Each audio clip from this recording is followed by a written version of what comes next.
Tu entends une voix dans la chambre froide.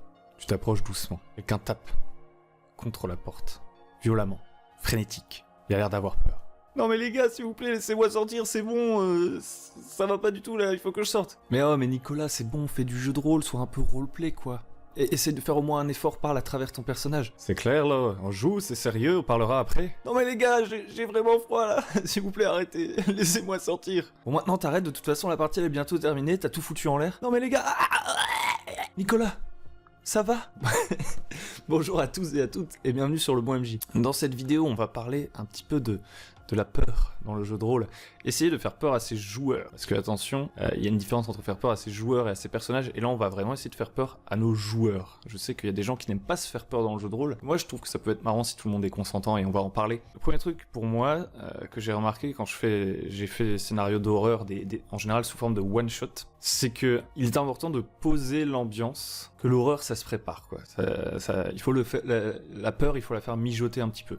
Si dès le début de la partie vous essayez de faire peur à vos joueurs, ça risque de ne pas très bien fonctionner, tout simplement parce qu'ils sont pas encore assez immergés dans la partie, ils sont encore trop avant, peut-être que juste avant vous mangiez ensemble, ils étaient en train de discuter, ouais moi j'ai fait ça cette semaine, oh t'as vu machin il s'est marié avec truc, ça il faut qu'ils se le sortent de la tête, qu'ils soient plongés dans la partie pour que la peur fonctionne. C'est pour ça que moi j'essaye de poser l'ambiance au début de la partie, c'est-à-dire qu'il n'y ait pas d'éléments horrifiques avant 20-30 minutes quoi. Quelque chose comme ça. Ça dépend un peu de la durée de votre partie aussi, de la capacité à se concentrer de vos joueurs, mais il faut prendre son temps avec l'horreur. Posez l'ambiance, définissez bien les personnages, machin il est enquêteur, truc il est policier, vous êtes dans votre routine, vous êtes sur une petite enquête normale. Tiens, il y a un petit élément un peu bizarre, mais on continue, rien d'horrifique, de surnaturel, y a pas le tueur qui apparaît au bout de 5 minutes et tout. Vraiment poser l'ambiance. Dans poser l'ambiance aussi, je pense qu'il y a un truc qui est important, c'est le fait de prévenir vos joueurs que vous allez faire un scénario qui fait peur. Parce que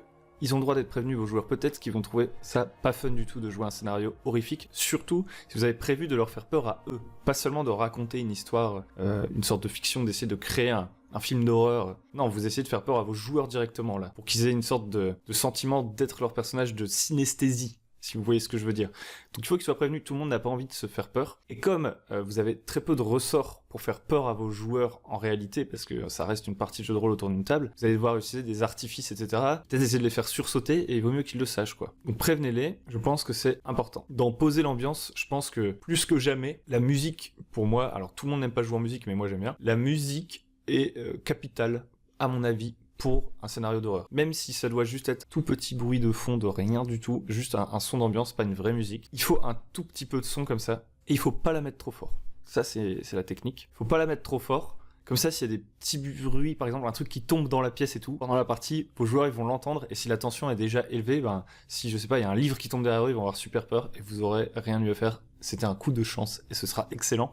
Donc, mettez pas la musique trop fort. Mettez un truc de fond, que vous allez pouvoir contraster par la suite, mais on y reviendra, par des sons pour surprendre un petit coup quoi. Pour moi aussi, il y a un autre truc, c'est que un scénario d'horreur, il va vous falloir, à mon avis, un petit peu plus de préparation qu'à l'accoutumée, et c'est là où on en arrive à mon deuxième conseil, que dans un scénario d'horreur, vous l'aurez sûrement déjà entendu ailleurs, je pense qu'il est important de décrire plutôt que de montrer. Vous n'allez pas montrer des photos, des monstres, il faut pas des images trop précises, je pense, à se mettre en tête. Vous voulez vraiment jouer sur l'imaginaire de vos joueurs. Vous pouvez prendre des aides de jeu pour aider à accrocher les joueurs qui s'éparpillent un petit peu plus facilement, par exemple des lettres qui sont écrites, des documents, des choses comme ça. Vous pouvez aussi à la limite utiliser un peu des photos. Je vous conseille d'utiliser des photos pour augmenter l'immersion, pour qu'ils aient l'impression que ce soit vrai, plutôt que des illustrations, des artworks, etc. Peut-être des photos de PNJ, des trucs comme ça. Mais n'allez surtout pas poser des figurines de monstres, etc. Je trouve que ça marche pas très bien si vous voulez faire peur à vos joueurs. Vous pouvez tout à fait faire un scénario un peu d'horreur, un peu pulp, avec des monstres horribles à affronter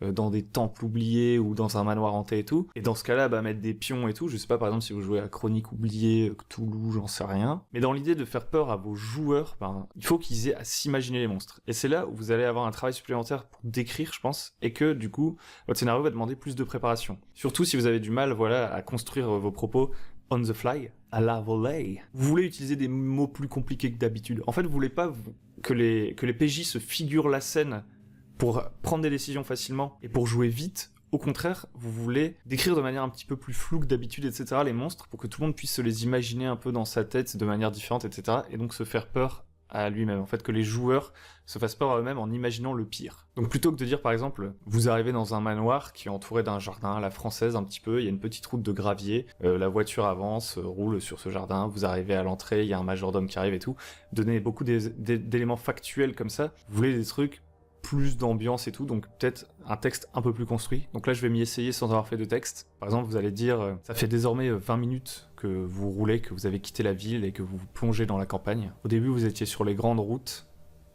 puis vous avez bifurqué, maintenant vous ne savez absolument plus où vous êtes. Comme si le chauffeur, finalement, essayait de vous perdre, il ne savait pas trop. La végétation est de plus en plus dense, vous ne voyez plus l'horizon, et au détour d'un virage, d'un seul coup, apparaît devant vous un immense manoir ancien, entouré d'une grille en fer forgé noir. Le chauffeur s'arrête, descend, ouvre la grille dans un grincement, il a un gros trousseau de clés.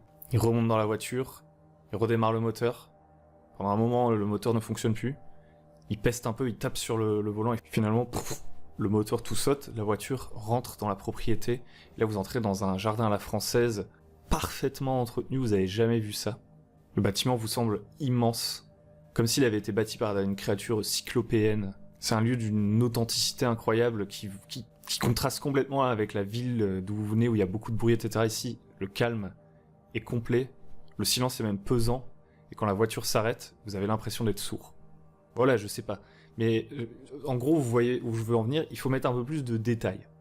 Et pour moi, par exemple, ou pour peut-être d'autres maîtres du jeu, ça va demander une petite préparation. Avoir un petit texte, avoir des petits mots-clés, pour essayer de voilà, donner l'impression que c'est réel. Alors vous allez peut-être vous dire, là maintenant, qu'on devrait faire ça dans toutes les parties de jeu de rôle, eh bien je pense que non. L'immersion, l'immersion dans la partie, c'est important pour tout le monde, mais le fait de s'y croire, c'est pas forcément hyper important en jeu de rôle, et moi j'aime bien avoir des parties plus légères, des parties où ça va vite, où je décris des trucs factuels pour qu'on prenne des décisions vite et tout. C'est un plaisir de jeu, il n'y a pas de mieux ou de moins bien, mais pour de l'horreur, j'essaye de poser un peu plus l'ambiance. Et là où j'aime bien avoir des trucs un peu plus dynamiques normalement. Et pour terminer là-dessus, sur le décrire, etc., je pense que, une fois de plus que jamais dans l'horreur, faut pas hésiter à prendre un peu plus votre temps, à marquer les silences, à réfléchir, justement pour pas faire des phrases un peu pétées, hésiter, etc.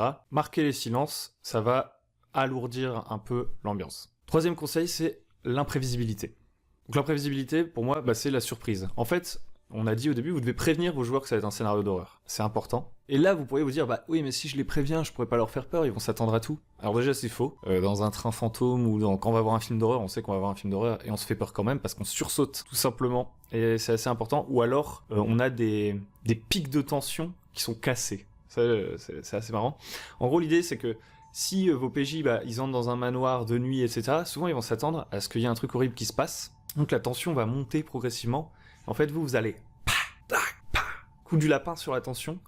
En fait, au moment où ils s'attendent le plus à ce qu'il y ait un monstre, pouf, en fait, il y a rien. Et du coup, ils vont comme ça, jamais trop savoir sur quel pied danser. Et d'un seul coup, alors qu'ils retournent à leur voiture, par exemple, ils ont fini de fouiller le manoir, une silhouette, loin, dans le jardin à la française, qui les observe. Et là, tac, ok, qu'est-ce qu'on fait?